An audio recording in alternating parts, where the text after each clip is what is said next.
Fala pessoal, bom dia, boa tarde, boa noite, independente da hora que você esteja me vendo. Muito feliz que você esteja aqui comigo, tá? Vocês repararam que o canal deu uma paradinha, voltamos, né, para as aulas efetivamente na escola. Mas hoje eu vou fazer uma revisão espertíssima para vocês. É, professora? Sim, uma revisão onde nós vamos falar sobre trabalho. Fazer a nossa revisão para as provas do segundo ano, tanto do médio quanto do curso normal. Bora lá? Bom, gente, como nós já discutimos várias vezes, tá? Quando nós falamos sobre trabalho, nós falamos sempre sobre a questão da satisfação das nossas necessidades básicas. Todo animal tem necessidades. E quais são elas? Habitação, né? Alimentação e reprodução. E nós não fugimos a essa regra, tá? Enquanto seres humanos. Contudo, a sociologia vai considerar que o nosso trabalho, ele se difere dos outros animais por uma forma diferente de satisfação dessas necessidades. Muitos animais satisfazem as suas necessidades com base nos instintos, né? Então, o trabalho da formiga, da abelha, enfim. Gente, a abelha faz o mel do mesmo jeito desde que a abelha é abelha, né? Ela nunca fez mel diferente por conta disso. Quando nós estamos falando do trabalho do homem, se a gente parar para analisar historicamente, o trabalho do ser humano, ele vai se transformando, né? De maneira até, nos últimos anos, até bastante acelerada, tá? E, professora, então, se a gente também quer satisfazer as nossas necessidades, mas utilizando do quê? Utilizando da nossa razão, tá? E a partir daí, nós vamos usar a nossa criatividade, né? A nossa capacidade de inovar e também, né, a nossa capacidade de transformação absoluta da natureza, tendo em vista que nós conseguimos, em certo sentido, não vou dizer que controlar, mas a gente consegue, como é que eu posso dizer assim? Não é um controle 100%, mas a gente exerce um controle bem significativo, tá? Sobre a questão da própria natureza. Então, como o homem desenvolve a sua atividade de maneira racional, criativa e é capaz de transformar a natureza, o ambiente em que ele vive, então o trabalho do ser humano é um trabalho diferenciado e por isso merece ser estudado pela sociologia.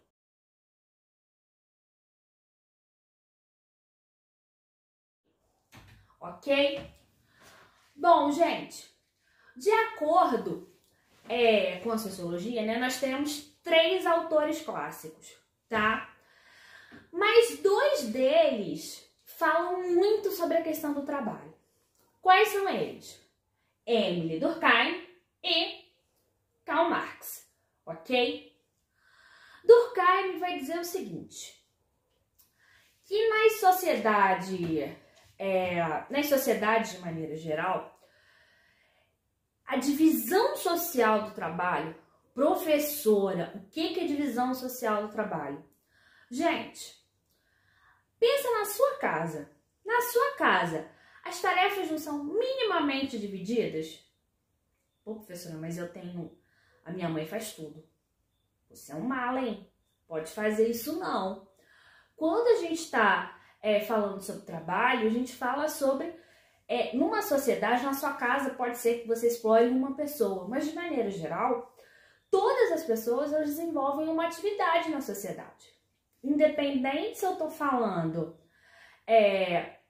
do Brasil século XXI ou se eu estou falando da Grécia século X a.C., né? Todas as pessoas têm uma função, desenvolvem uma tarefa. E essa divisão dessas atividades, o que a gente vai chamar de divisão social do trabalho, segundo Durkheim, vai gerar o que ele vai chamar de solidariedade, ok? Para ele, gente, o que é a solidariedade? A solidariedade é o vínculo, né, que vai ser criado entre as pessoas, que vai gerar o que ele chama de coesão social, ou seja, a liga, aquilo que mantém, né, as pessoas, o grupo, efetivamente unidos, ok? E aí, para ele, né, existem dois tipos de solidariedade. Quais são eles? Solidariedade mecânica e solidariedade orgânica. A mecânica vai acontecer no que ele vai chamar de sociedades pouco complexas, né? Que para ele seriam, né, exemplificar, ele exemplifica como sendo a sociedade, né, tribal, aonde as pessoas, né, o trabalho é dividido em funções bem simples, né, que na falta de alguém exercer aquela tarefa, o outro exerce, ok? E as pessoas, elas se relacionam, elas estão ali, aquilo que mantém o grupo unido, tá? São laços familiares, são laços religiosos, culturais. E segundo ele, esses tipos de laços, eles geram uma coesão, ou seja, uma união, a cola que mantém essas pessoas unidas aqui, ó, é uma cola razoavelmente frágil, né? Porque a pessoa, né, eu estou insatisfeito, eu posso trocar de religião, eu posso mudar de país, eu posso me afastar da minha família. Então, para ele, essa solidariedade, ela é um tipo de solidariedade mais fraca. Ela gera uma união mais fraca, né, frágil entre os indivíduos.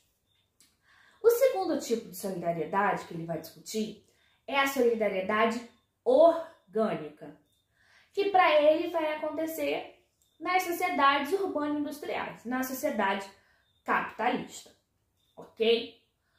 Professora, orgânica, de organismo.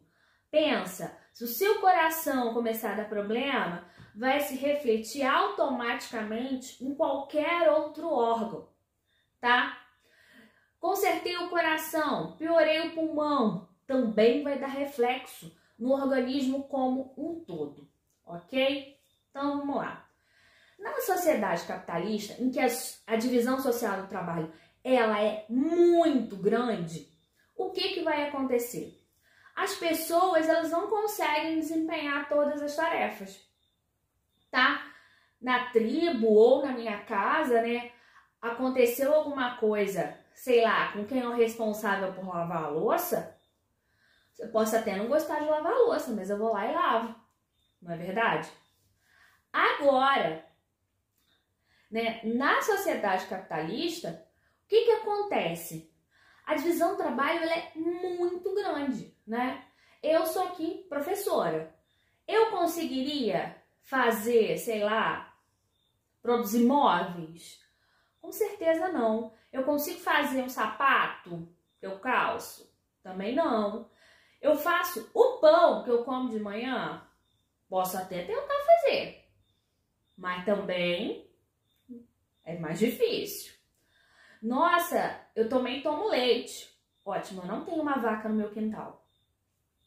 Então, gente, nesse tipo de sociedade, aonde, mesmo que eu não conheça as pessoas, eu dependo do trabalho que essas pessoas podem desenvolver do outro lado do mundo, né? Mesmo que eu não saiba quem elas são e elas não saibam quem eu sou, faz com que a união, né, a coesão, né, que gere seja uma coesão muito forte.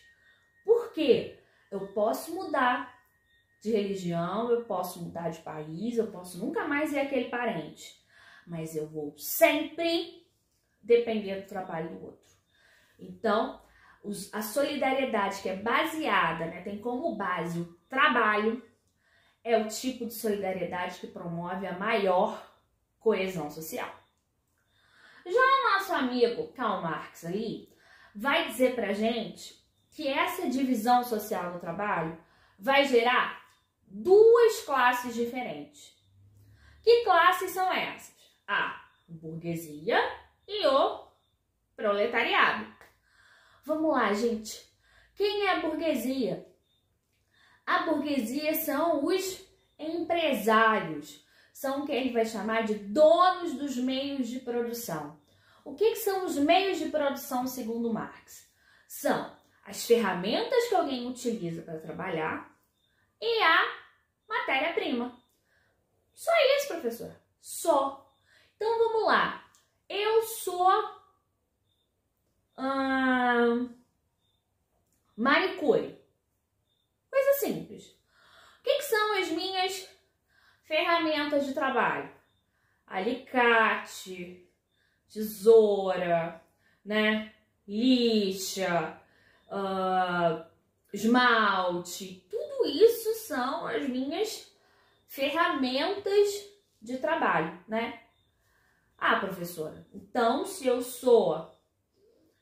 tenho um espaço, vamos botar assim, na minha casa, e eu faço ali um ateliê de manicure, eu sou empresária, eu sou burguesa?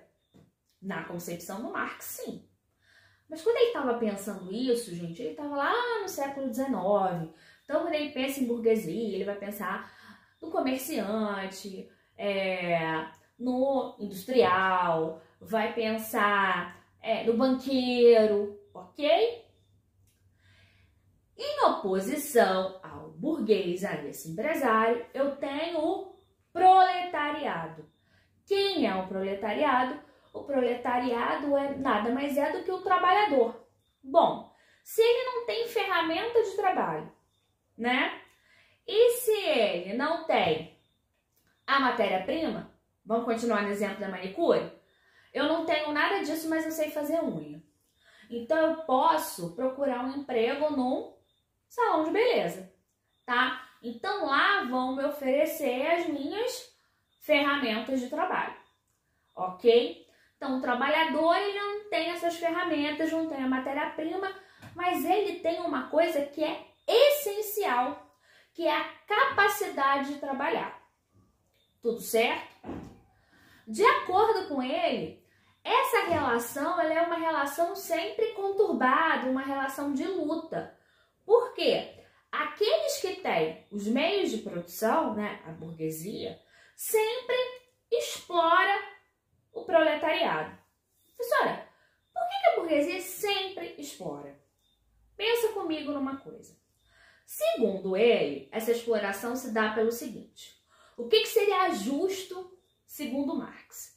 Se eu estou trabalhando, Maria está trabalhando, fulano está trabalhando, o justo é que todo aquele rendimento que foi conseguido com o trabalho de todos, né, fosse repartido de maneira justa entre todos os trabalhadores. Ou seja, se tudo fosse repartido de maneira justa, não existiria a questão do lucro, ok? Bom, como o capitalismo é um sistema do qual o lucro é fundamental, ou seja, a gente depende do lucro, o que vai, acontecer? Esse lucro, segundo Marx, que o empresário tem e que ele não repassa para o trabalhador, tá? Vai servir única e exclusivamente para ele fazer o quê? Para ele enriquecer. E a partir do momento em que ele enriquece, ok? Ele acumula capital, ele acumula dinheiro. Bom, gente, esse lucro que não é repartido, pelo empresariado com o trabalhador, Marx vai dar o nome de mais-valia, ok? Ou vocês podem ver em alguns lugares também com o nome de mais-valor. Para ele, essa mais-valia, ela pode ser extraída de duas formas. Extraída, sim, a mais-valia não é o lucro, então eu posso extrair esse lucro, de duas formas. A mais-valia, ela pode ser absoluta. Quando é que a mais-valia é absoluta? Quando, para aumentar o lucro, o que o patrão faz? Pede para você trabalhar mais tempo, né? Lá no caso do nosso salão. Olha, gente, estamos com dificuldade, sei lá o que o patrão vai dizer. E hoje a gente vai trabalhar aí 2 horas a mais. Ok? Ah, professora, mas mesmo que ele pague hora extra, mesmo que ele pague hora extra, a hora extra nunca vai representar o valor que ele vai receber. Como é que vai receber de lucro? Como é que eu posso dizer assim? Se trabalhar mais, ele fosse te pagar tudo, compensava ele mandar você trabalhar mais? Não, ele vai te pagar, na verdade, perdão, um percentual daquele valor e o outro valor vai servir para ele acumular. Então vamos lá, mais-valia absoluta, como está aqui, olha, eu aumento a carga horária, eu trabalho mais tempo, tá? E a segunda maneira de extrair a mais-valia é a relativa. Bom, professora, na relativa, então, eu não trabalho mais tempo? Isso aí, a gente não vai trabalhar mais. Ué, mas se eu não vou trabalhar mais, então eu não vou aumentar o lucro. Segundo ele, a mais-valia relativa, ela acontece quando a gente intensifica o ritmo do trabalho. Ou seja, quando eu faço mais em menos tempo.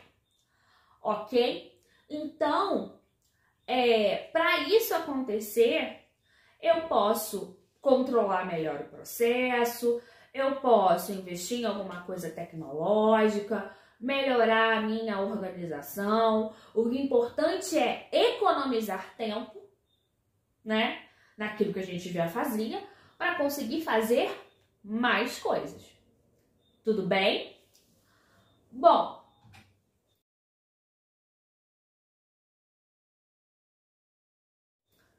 para que nós possamos finalizar, tá?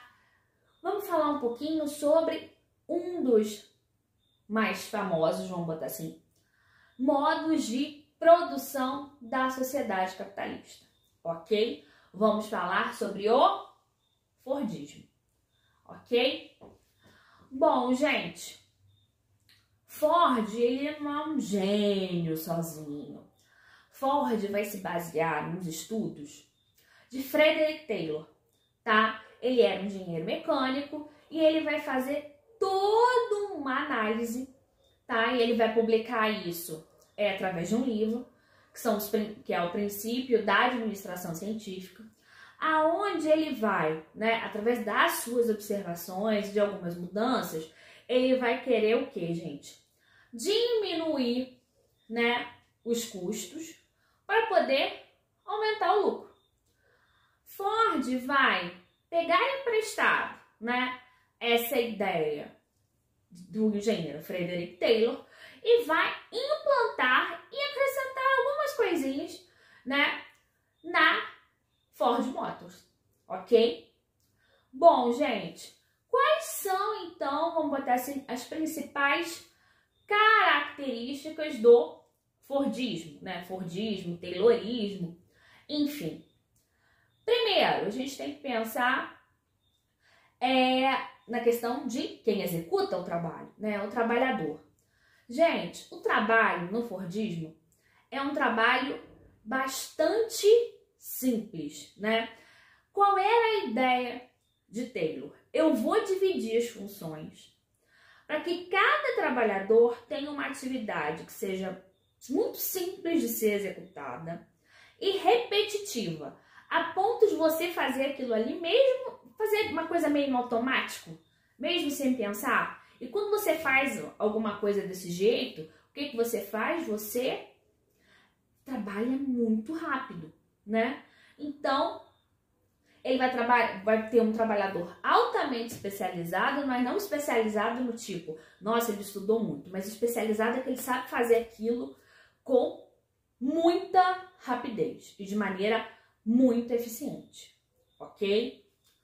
Bom, Uma outra questão, se o meu trabalhador faz uma atividade simples e repetitiva, e ele não é, né, ele não precisa de uma grande escolaridade para isso, então eu tenho um trabalhador pouco qualificado, né, em termos de educação, ok? Bom, o que a gente vai ter, né, que Ford vai acrescentar? Bom, eu preciso diminuir, né, vamos botar assim, movimentos que não acrescentem nada no processo produtivo. Ford vai chegar à conclusão que é interessante a gente fixar o trabalhador no seu posto de trabalho. Professor, e como é que ele vai fazer isso?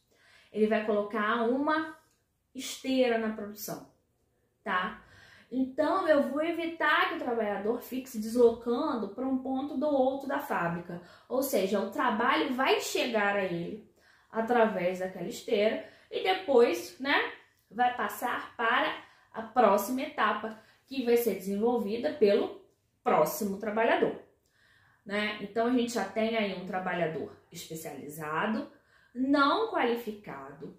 Eu tenho a questão da esteira na produção. Eu tenho a questão da padronização dos produtos, né? Ford trabalha com uma padronização extrema do produto. Tanto que ele dizia que as pessoas poderiam ter um Ford da cor que quisessem, desde que ele fosse preto. Ou seja, Ford só fabricava carros pretos, né? Então, eu tenho uma padronização do produto.